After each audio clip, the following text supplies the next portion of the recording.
Olá, estamos começando mais uma edição do Pautando o Esporte, espaço do esporte local na JF TV Câmara, canal 35 da TV Aberta. Gravação que estamos fazendo no dia 23 de setembro, mês marcado em Juiz de Fora pela tradicional festa alemã.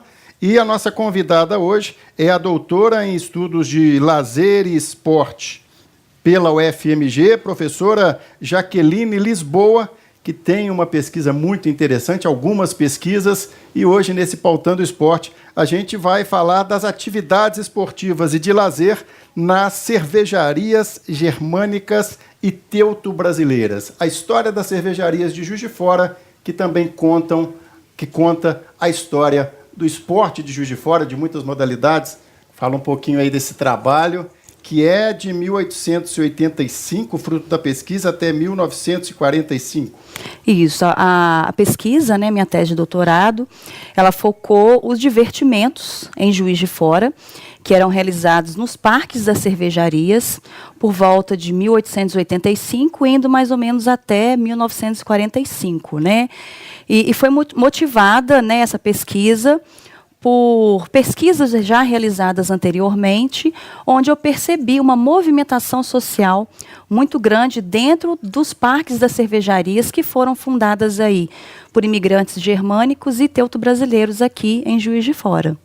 E especificamente em 1885, né, também pelo relato da sua pesquisa, é porque nessa oportunidade a gente tinha 9 cervejarias funcionando simultaneamente aqui em Juiz de Fora. Isso, os imigrantes, né, os alemães de uma forma geral, eles já têm na cultura deles, né, a produção de cerveja, o gosto pela cerveja, né, e essa cultura, ela veio junto com eles para a cidade de Juiz de Fora.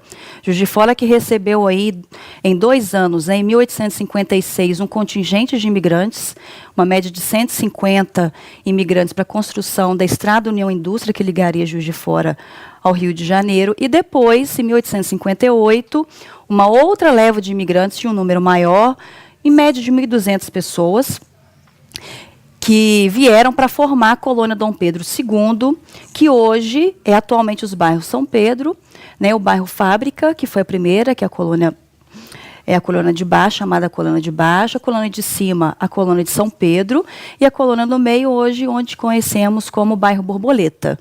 Né? Então, esse grupo, além de outras, né, influências, além do crescimento, né, na cidade de Juiz de Fora, pelos estabelecimentos comerciais e industriais que foram fundados por eles, né, as cervejarias foram muito importantes para a descentralização do lazer na cidade, para a formação de uma sociabilidade urbana, porque a população de Juiz de Fora passou a usufruir dos divertimentos que foram oferecidos dentro dos parques das cervejarias. Mas, assim, essa oferta, vamos dizer assim, ela tinha um motivo. As cervejas, elas eram de produção de alta fermentação. Então, o consumo tinha que ser rápido da cerveja. E uma forma como eles encontraram foi associar a produção, né, da cerveja, associar o consumo da cerveja e também o divertimento. Então, isso não foi só em Juiz de Fora, né? Em outras cervejarias também do Rio de Janeiro, utilizaram-se do divertimento como uma forma de venda de seus produtos, pela forma de produção da cerveja. E nesse divertimento, né, nesse trabalho, também como é que vão surgindo aí dentro da sua pesquisa as modalidades esportivas naquela época? Isso. Naquele período, quando eu falo de divertimento, eu falo o que a gente conhece hoje como lazer e esporte, né? No século XIX, o termo lazer, o termo esporte, ele era utilizado de formas diferentes, né? O esporte, como a gente conhece hoje, institucionalizado... Era esse divertimento e lazer. Era o divertimento, né? O esporte era qualquer tipo de prática. Patinação era esporte, briga de galo era um esporte, enfim, tudo era um esporte. Não tinha essa ideia que nós temos hoje de esporte institucionalizado, né? Então, falava-se divertimento. O divertimento englobava todas essas atividades, né? E ali estava incluído o esporte e estava incluído aí o que a gente conhece como lazer e as atividades que a gente conhece dentro desse fenômeno. E no trabalho também, pelo levantamento, né, que você faz, por essa influência alemã, Juiz de Fora passa a ser considerada até uma referência, né? Nessa questão do divertimento e lazer, na época. Com certeza. Acaba que pela proximidade de Juiz de Fora, além da influência alemã, né, pela sua cultura europeia trazida para terras brasileiras, né, a gente tem o Rio de Janeiro, vamos dizer assim, como uma caixa de ressonância das atividades, né? Muitas das coisas que aconteciam lá aconteciam também em Juiz de Fora. Pela proximidade, as pessoas tinham muito contato com o Rio de Janeiro, né? O que estava teatro, música, circo, enfim, várias atividades de lazer vinham para Juiz de Fora também. Então, essa proximidade, ela também ajudou nesse desenvolvimento esportivo. Então, de várias atividades dentro das cervejarias, vamos contar aí 9 cervejarias que funcionaram aí a gente chama do último quartel do século XIX até a primeira metade do século XX, né? Nesse período aí, eu destaco diferentes atividades esportivas e de lazer dentro das cervejarias. No espaço das cervejarias? No espaço das cervejarias em Juiz de Fora. Acabavam servindo como palco para essas atividades. Com certeza. Então, assim, vamos pensar na localização das cervejarias. Por que descentralização do lazer? O que eu chamei, né, de importante nessa pesquisa? Porque você imagina no século XIX, no final do século XIX ali, as pessoas se deslocavam da cervejaria Poço Rico, que é onde a gente tem ali o Bahamas, ali no Poço Rico, ali mais ou menos ficava próximo à cervejaria Poço Rico, e você tinha também ao mesmo tempo a cervejaria do Sebastião e Henrique, né, que é aqui no bairro São Pedro, mas você tem também a cervejaria Borboleta, você tem a cervejaria Augusto Kremer, que é na Avenida dos Andradas, você tem a cervejaria José Vaz, que é lá na Avenida Bernardo Mascarenhas. Então, você tem aí, né, uma descentralização, quer dizer, as pessoas se deslocavam na cidade, você tinha uma sociabilidade urbana, muita influência do divertimento que tinha dentro das cervejarias em Juiz de Fora. Esses espaços, né, que você também, a gente teve a oportunidade de receber, né, a Jaqueline lá numa das reuniões do Panathlon Clube Juiz de Fora, que a gente cita aqui, é o clube que a gente participa, os Prados, né? Fala um pouquinho para a gente dessa situação. O que é interessante, porque assim, a gente tem aquela... sempre nas pesquisas a gente tem a discussão assim, Belo Horizonte começou, Juiz de Fora começou, onde começou primeiro, é muito legal a gente ver essas discussões, né? E o primeiro prado de Minas foi em Juiz de Fora, que é o hipódromo Ferreira Lage, que era no bairro Tapera. O que era o Prado na época? O Prado era os locais onde aconteciam as corridas de cavalos. Davam-se os nomes de Prado, era local. Né? Então, era também o turf, era a prática do turf. Né? Muito tradicional no Rio de Janeiro, que também aconteceu em Juiz de Fora. E tinha uma movimentação muito legal no bairro Tapera, em função do hipódromo, que começou naquele espaço, depois o Derby Clube, que era um clube também do Rio de Janeiro, que passou a ser responsável pelas atividades.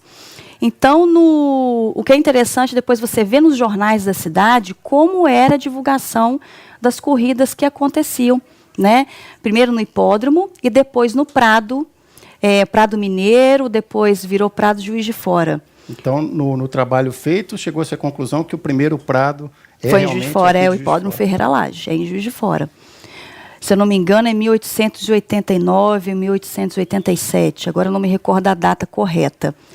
Mas foi muito importante realmente para mostrar para as pessoas, né, o esporte. E a gente tem também o Mariano Procópio Ferreira Lage, né, grande cafeicultor, grande empresário em Juiz de Fora, né, de nome muito significativo para a história de Juiz de Fora, que foi um dos diretores do Jockey Club no Rio de Janeiro.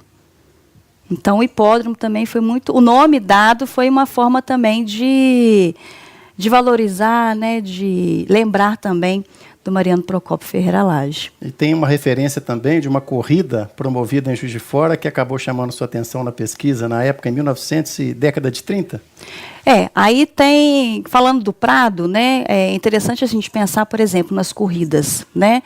Você tinha, ao mesmo tempo, as corridas de cavalos, que geralmente cada páreo recebia o nome de uma pessoa importante da sociedade de Juiz de Fora. Isso é legal a gente estar enfatizando. Mas, ao mesmo tempo, também, nos prados, né, nos prados de Juiz de Fora, aconteciam corridas de bicicletas, que eram os velódromos, né? porque existia um velódromo em Juiz de Fora, onde é a Avenida Barão de São João. Ali existia o velódromo mineiro, né? E assim, era muito divulgado nos jornais. Da mesma forma que era no Prado, as corridas também recebiam os nomes de pessoas importantes da cidade. Então, eles divulgavam quais seriam as corridas. As pessoas elas iam fazer as apostas, porque existiam casas de pules em Juiz de Fora, onde você fazia as apostas, tanto das corridas de cavalo, quanto das corridas de bicicleta.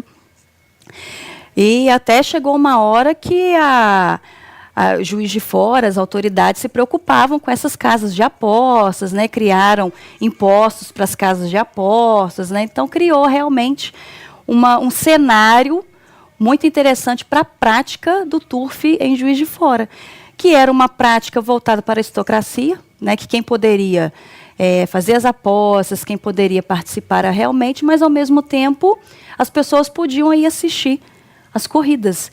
Então, acaba que era uma prática que a Juiz de Fora, de uma forma geral, estava presente nesse tipo de atividade, nesse tipo de esporte. E na parte da corrida de bicicleta, como é que era esse velódromo na Rua São João? Existiam vários espaços de velódromo em Juiz de Fora. Na cervejaria José Vaz existia o velódromo internacional, chamado Velódromo Internacional. Por que internacional? Porque as pessoas que fundaram o Velódromo Internacional eram de diferentes etnias, de diferentes grupos étnicos. Né? Então, chamou-se Velódromo Internacional. Ele é de 1907, esse Velódromo Internacional. Aí, além dos alemães, o que você encontra na pesquisa? Italianos? Acaba que eles tinham uma afinidade muito grande. Os grupos étnicos, eles tinham vamos dizer assim, uma relação social muito interessante, né? Porque existiam sociedades relacionadas a esses grupos. Você tem, por exemplo, a Casa de Itália, você teve em Juiz de Fora a Sociedade Beneficente Brasileira Alemã, a Sociedade Alemã de Beneficência. Então, assim, eram sociedades, associações que existiam relacionadas a esse grupo. Então, e tinha uma movimentação entre eles muito bacana, né? Por exemplo, dentro da cervejaria José Vaz, bandas de música italiana tocavam, né? Bandas de música portuguesas tocavam, por exemplo, na cervejaria Poço Rico, né? Então tinha esse incentivo, né? Essa cultura sendo transmitida e passada de um para o outro, né? Esse reconhecimento era muito bacana. Então essas cervejarias acabam se formando num polo de adaptação dessas, né, colônias. Foi uma forma, não, né? Esportiva, cultural, integração mesmo à sociedade local. É uma forma de manter a cultura, uma forma de identidade cultural, né? E as cervejarias, de uma forma geral, elas foram também uma forma dos imigrantes manterem a sua cultura, né? Muitos ali ainda buscavam o diálogo em língua alemã, né, uma forma de afirmação da sua identidade para não se perder, porque se imagina, eles saem da Alemanha, né, vêm para cá para uma língua totalmente diferente, em espaços totalmente diferentes, então eles criaram espaços onde eles puderam realmente vivenciar, experienciar a cultura deles, que foi trazido junto com eles da Alemanha. E a cerveja, né, era uma das culturas que eles trouxeram para Juiz de Fora, que era a produção dessa bebida, né? E a publicidade das cervejarias tradicionais da época, das comerciais, vamos dizer, né, como Antártica, Brahma, você citou também que a propaganda, a publicidade na época era feita em italiano e alemão. Tinha. Acaba que chegou um momento, quando as grandes cervejarias chegaram, né, as grandes que eu falo Brahma, Antártica, elas são de 1888. Então, elas são de datas posteriores à própria fundação. Criação em Juiz de Fora, porque a primeira cervejaria de Minas Gerais é aqui em Juiz de Fora, que é de 1861, a cervejaria de Henrique Sebastião, que ficava aqui no bairro São Pedro, né? Depois veio a mais importante, que era de Augusto Kremer, que era uma filial da Boêmia de Petrópolis, que veio para Juiz de Fora, que é de 1864.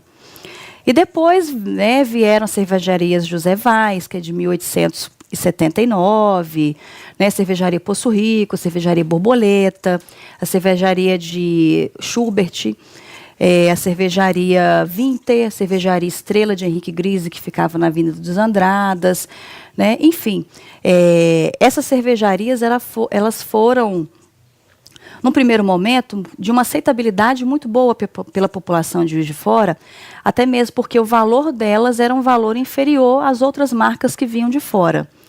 Né?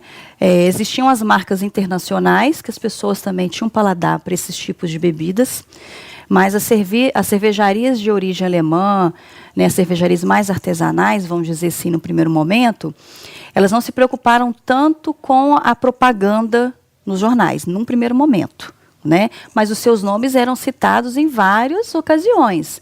Né? Por exemplo, quando elas participavam de exposições no Brasil todo, né, a exposição nacional, por exemplo, de 1908, que é uma exposição onde vários estados foram expor seus produtos nos seus diversos setores de produção, né, seja na agricultura, seja na pecuária, né, estava lá Juiz de Fora com as 3 cervejarias na época, que eram a Cervejaria José Vaz, a Cervejaria Dois Leões, né, e a Cervejaria Creme, estavam participando dessa exposição nacional, foram premiadas. Então, assim que neste momento apareciam o nome das cervejarias e também os divertimentos. Elas divulgavam o divertimento que era oferecido. Quando chegaram as cervejarias grandes, né, em Juiz de Fora, depois de 1888, começou realmente entre aspas, uma guerra publicitária para pegar consumidores, né?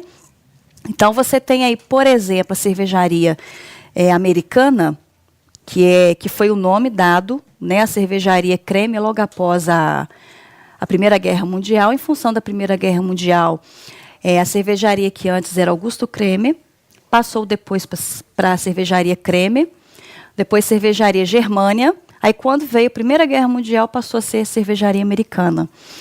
E é interessante que hoje tem ainda o prédio, onde você tem ali uma universidade, ali na Avenida dos Andrades, você ainda tem o prédio da cervejaria americana. E a cervejaria americana, ela criou, né, dentro da sua publicidade, propagandas que tinham línguas diferentes. Então, você tinha propaganda chamando para beber a cerveja americana em italiano. Você tinha bebida chamando em alemão, porque existiam ainda pessoas que vinham, né, que chegaram depois a Juiz de Fora, que vindo de várias regiões do mundo todo, né? Então começou essa briga, vamos dizer assim, para pegar o público mesmo para tomar cerveja. Tá certo. Então essa briga é antiga. É briga antiga. Daqui a pouquinho a gente tem muito mais temas legais dentro desse trabalho de pesquisa no segundo bloco do Pautando o Esporte. Até já.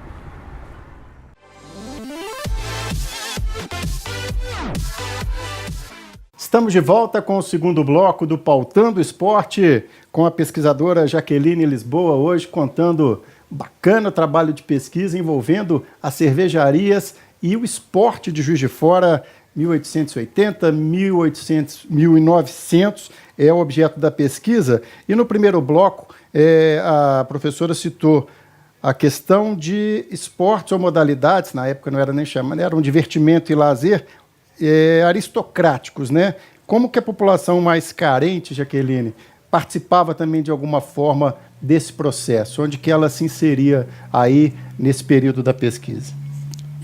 Nesse momento, nessa contextualização histórica das cervejarias, né?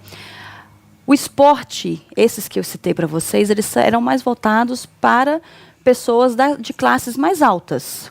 Né? Não quer dizer, por exemplo, que a população mais vulnerável, de baixa renda, vamos dizer assim, né? Elas poderiam sim, às vezes, assistir, né, as corridas, mas elas não participavam diretamente. Né?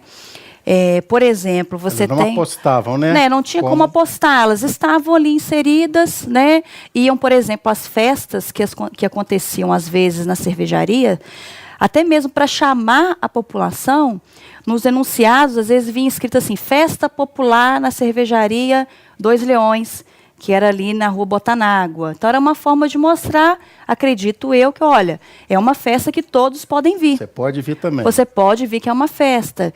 Então, assim, eu não sei até que ponto, pelos nomes que eu consigo identificar em algumas festas, eu percebo que eram pessoas que tinham destaque na sociedade. Você percebe, de alguma forma, algumas fábricas tentando ser um pouco mais populares que outras? Tinha também essa distinção ou não deu para perceber isso no trabalho? Não, o que eu percebi assim, mais diretamente relacionada é que, por exemplo, em 1914, a cervejaria americana, ela, numa forma de aproximação com o povo, vamos dizer assim, né, ela criou alguns rótulos de cerveja para homenagear clubes de futebol na cidade de Juiz de Fora, porque foi um período de efervescência de vários clubes e campeonatos de futebol na cidade.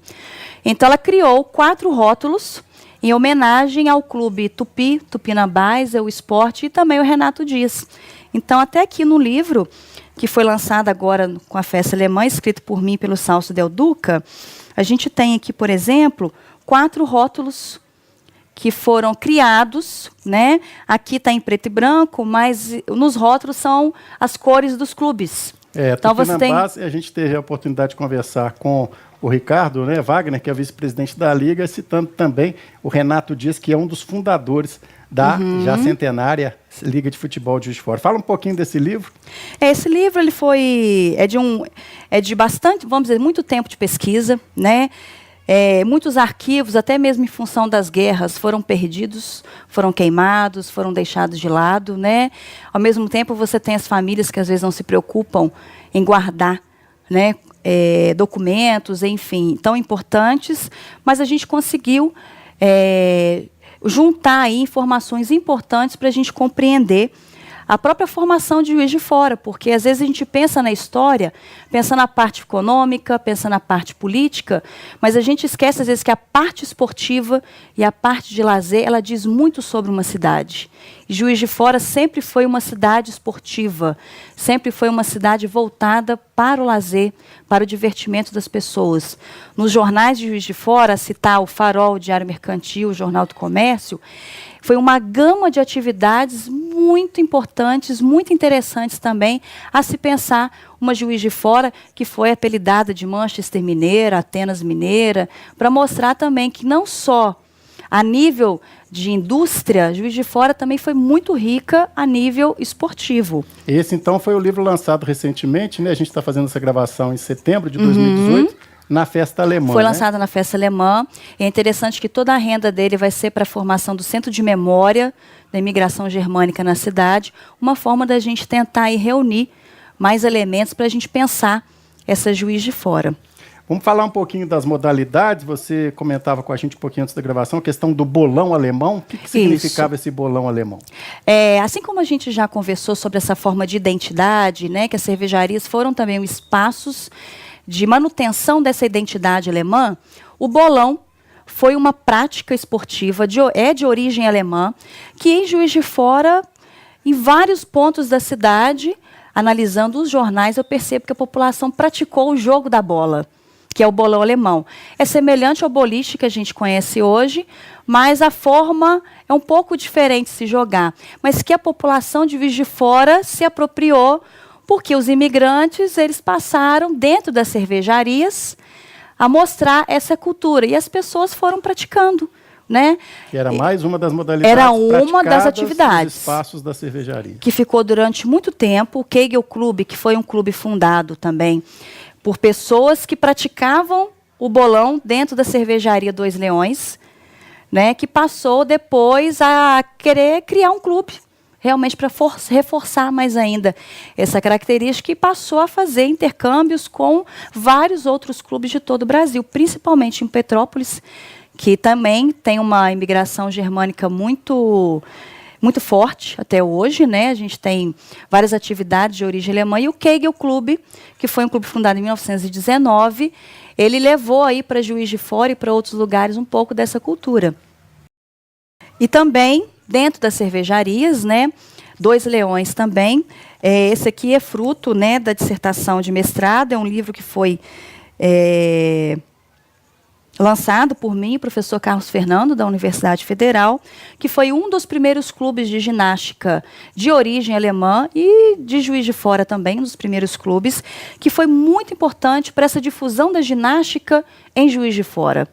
Então, você tem nomes importantes aqui, como, por exemplo, o professor Caetano Evangelista, que hoje dá nome à Secretaria de Esporte e Lazer em Juiz de Fora, que foi campeão brasileiro em 1920 e sul-americano no mesmo ano.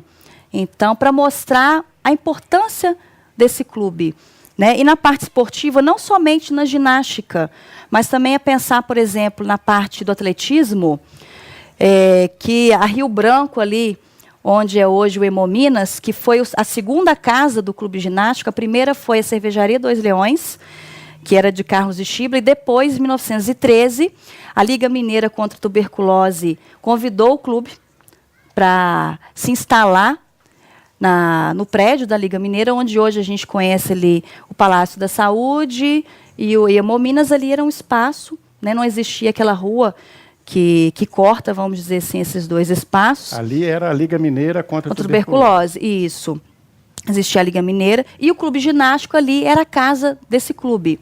3 nomes importantes que a gente tem, que é o Gustavo Nietzsche, o Hans Rappel, depois o Caetano e o professor Ítalo Pascoal Lovisi também, que foi aí professor de muitas pessoas em Juiz de Fora, seja na educação física, seja na ginástica, seja na guarda-mirim, ou seja, fazendo as suas exibições, né, que ele fez muitas exibições em Juiz de Fora com o trio, né, com a parada, com a parada.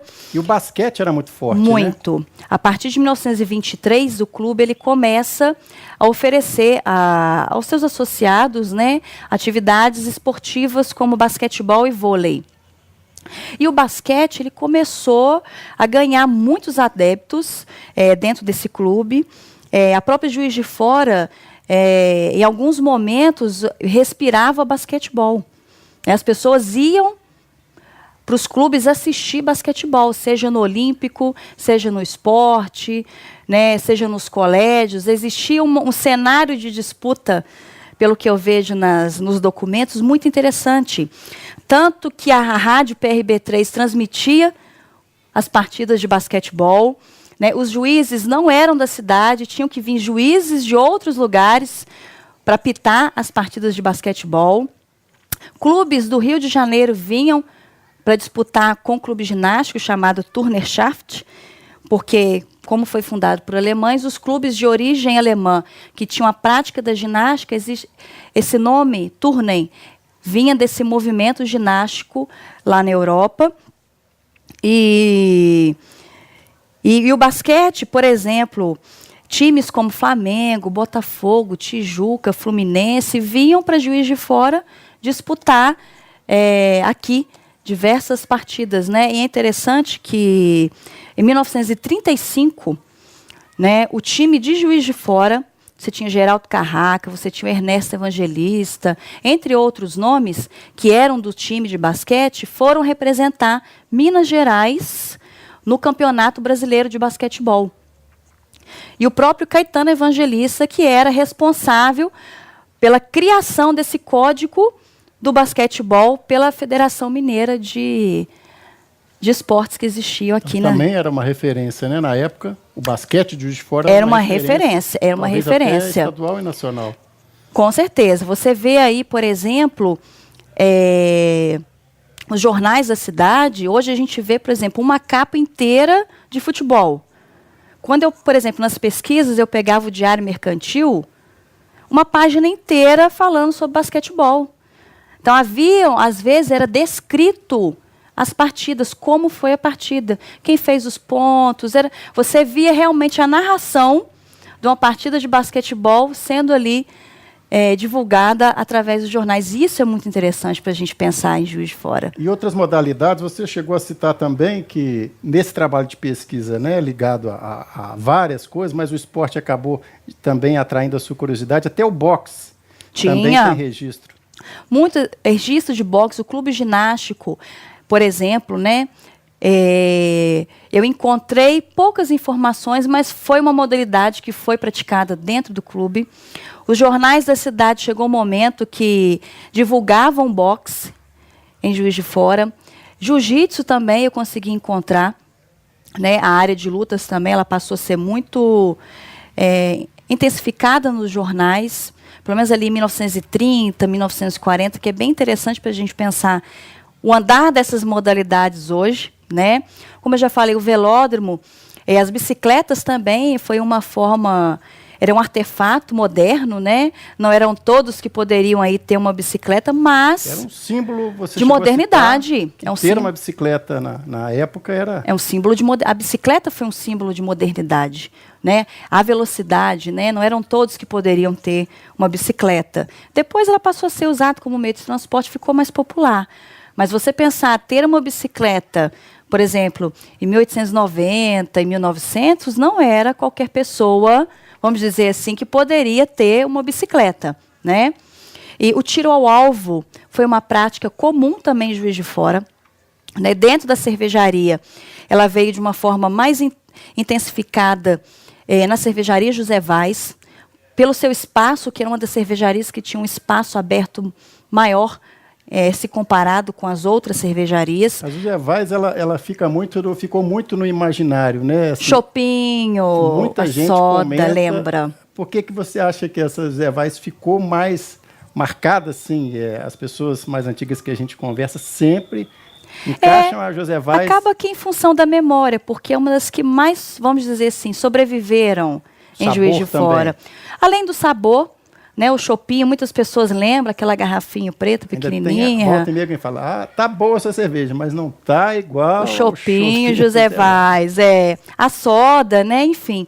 Eu acho que pela memória recente também dessas pessoas de lembrar dessa cerveja, porque ela ficou mais tempo em Juiz de Fora, a cervejaria José Vaz. O nome do bairro Fábrica. Com certeza. Nos jornais é até interessante porque os bondes não chegavam até a fábrica de cerveja José Vaz. Então, as pessoas tinham que se deslocar de outras formas até a cervejaria. Então, o bonde só chega em 1885. E foi uma briga, vamos dizer assim, durante 3 anos. Nos jornais eu percebo acionistas, a população pedindo bonde. E, ao mesmo tempo, você tinha as pessoas que falavam assim nos jornais, né, que eram contra. Nossa, vamos então melhorar o trilho da região central, que é para o comércio, para o crescimento da cidade, do que estender os trilhos para divertimento da população. Mas eu acho que a população ela ganhou, né? Porque o bonde chegou até o bairro Fábrica e hoje realmente o bairro Fábrica é em função da fábrica de cerveja José Vaz, que foi tão significativa, tão importante para o desenvolvimento daquela localidade e, de certa forma, também para pensar o meio de transporte em Juiz de Fora, né? Tá certo. E hoje, Jaqueline, como é que você está vindo aí da festa alemã, né, que tem uma participação, várias cervejas têm surgido, a cerveja artesanal. Como é que você vê o cenário hoje, depois dessa pesquisa, trazendo um pouco para os dias de hoje? Se for fazer um mapeamento hoje em Juiz de Fora, você tem mais de 100 pessoas, 150, vamos dizer assim, ou até mais. Eu estou aqui um pouco tímida nos números, né? Mas a produção de cerveja está muito facilitada. Várias pessoas estão fazendo cerveja. É claro que você tem as cervejas maiores, cervejarias maiores, né, com uma produção muito maior, né? Mas você tem as pessoas também que ali se ficam motivadas a fabricar a sua cerveja em casa, artesanal, enfim.